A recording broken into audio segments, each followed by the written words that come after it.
شروع اللہ کے نام سے جو بڑا مہربان نہایت رحم والا ہے۔ جو چیزیں آسمانوں میں ہیں اور جو چیزیں زمین میں ہیں سب خدا کی تسبیح کرتی ہیں اور وہ غالب حکمت والا ہے۔ وہی تو ہے جس نے کفار اہل کتاب کو حشر اول کے وقت ان کے گھروں سے نکال دیا۔ تمہارے خیال میں بھی نہ تھا کہ وہ نکل جائیں گے، اور وہ لوگ یہ سمجھے ہوئے تھے کہ ان کے قلعے ان کو خدا کے عذاب سے بچا لیں گے، مگر خدا نے ان کو وہاں سے آ لیا جہاں سے ان کو گمان بھی نہ تھا، اور ان کے دلوں میں دہشت ڈال دی کہ اپنے گھروں کو خود اپنے ہاتھوں اور مومنوں کے ہاتھوں سے اجاڑنے لگے۔ تو اے بصیرت کی آنکھیں رکھنے والو، عبرت پکڑو۔ اور اگر خدا نے ان کے بارے میں جلا وطن کرنا نہ لکھ رکھا ہوتا تو ان کو دنیا میں بھی عذاب دے دیتا، اور آخرت میں تو ان کے لیے آگ کا عذاب تیار ہے۔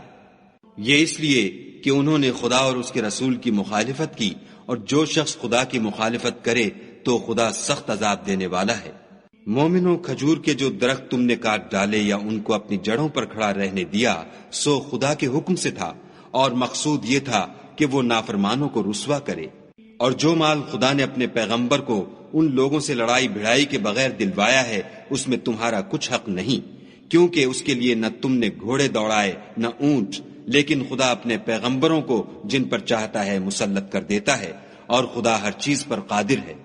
جو مال خدا نے اپنے پیغمبر کو دیہات والوں سے دلوایا ہے وہ خدا کے اور پیغمبر کے قرابت والوں کے اور یتیموں کے اور حاجت مندوں کے اور مسافروں کے لیے ہے، تاکہ جو لوگ تم میں دولت مند ہیں انہی کے ہاتھوں میں نہ پھرتا رہے۔ سو جو چیز تم کو پیغمبر دیں وہ لے لو، اور جس سے منع کریں اس سے باز رہو، اور خدا سے ڈرتے رہو، بے شک خدا سخت عذاب دینے والا ہے۔ اور ان مفلسان تارک الوطن کے لیے بھی جو اپنے گھروں اور مالوں سے خارج اور جدا کر دیے گئے ہیں، اور خدا کے فضل اور اس کی خوشنودی کے طلبگار اور خدا اور اس کے پیغمبر کے مددگار ہیں، یہی لوگ سچے ایماندار ہیں۔ اور ان لوگوں کے لیے بھی جو مہاجرین سے پہلے ہجرت کے گھر یعنی مدینے میں مقیم اور ایمان میں مستقل رہے، اور جو لوگ ہجرت کر کے ان کے پاس آتے ہیں ان سے محبت کرتے ہیں، اور جو کچھ ان کو ملا اس سے اپنے دل میں کچھ خواہش اور خلش نہیں پاتے،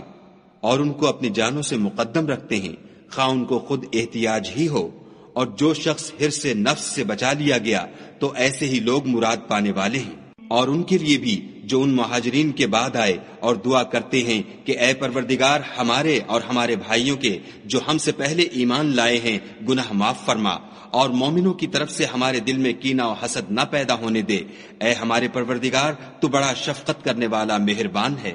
کیا تم نے ان منافقوں کو نہیں دیکھا جو اپنے کافر بھائیوں سے جو اہل کتاب ہیں کہا کرتے ہیں کہ اگر تم جلا وطن کیے گئے تو ہم بھی تمہارے ساتھ نکل چلیں گے، اور تمہارے بارے میں کبھی کسی کا کہا نہ مانیں گے، اور اگر تم سے جنگ ہوئی تو تمہاری مدد کریں گے، مگر خدا ظاہر کیے دیتا ہے کہ یہ جھوٹے ہیں۔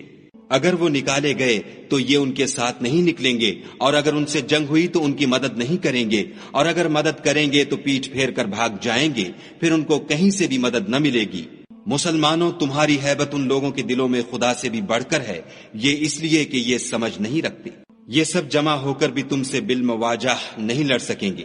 مگر بستیوں کے قلعوں میں پناہ لے کر یا دیواروں کی اوٹ میں مستور ہو کر ان کا آپس میں بڑا رعب ہے۔ تم شاید خیال کرتے ہو کہ یہ اکٹھے اور ایک جان ہیں، مگر ان کے دل پھٹے ہوئے ہیں، یہ اس لیے کہ یہ بے عقل لوگ ہیں۔ ان کا حال ان لوگوں کا سا ہے جو ان سے کچھ ہی پیشتر اپنے کاموں کی سزا کا مزہ چکھ چکے ہیں، اور ابھی ان کے لیے دکھ دینے والا عذاب تیار ہے۔ منافقوں کی مثال شیطان کی سی ہے کہ انسان سے کہتا رہا کہ کافر ہو جا، جب وہ کافر ہو گیا تو کہنے لگا کہ مجھے تجھ سے کچھ سروکار نہیں، مجھ کو تو خدائے رب العالمین سے ڈر لگتا ہے۔ تو دونوں کا انجام یہ ہوا کہ دونوں دوزخ میں داخل ہوئے، ہمیشہ اس میں رہیں گے، اور بے انصافوں کی یہی سزا ہے۔ اے ایمان والو، خدا سے ڈرتے رہو، اور ہر شخص کو دیکھنا چاہیے کہ اس نے کل یعنی فردائے قیامت کے لیے کیا سامان بھیجا ہے، اور ہم پھر کہتے ہیں کہ خدا سے ڈرتے رہو،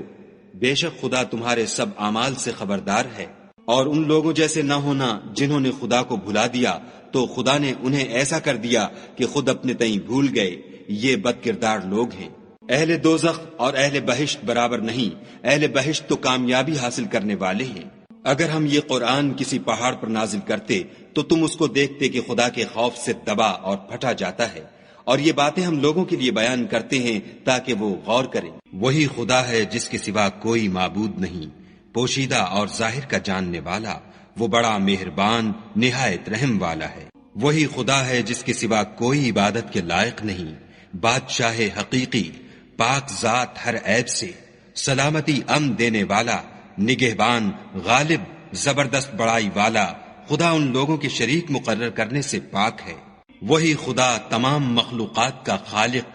ایجاد و اختراع کرنے والا، صورتیں بنانے والا، اس کے سب اچھے سے اچھے نام ہیں۔ جتنی چیزیں آسمانوں اور زمین میں ہیں سب اس کی تسبیح کرتی ہیں، اور وہ غالب حکمت والا ہے۔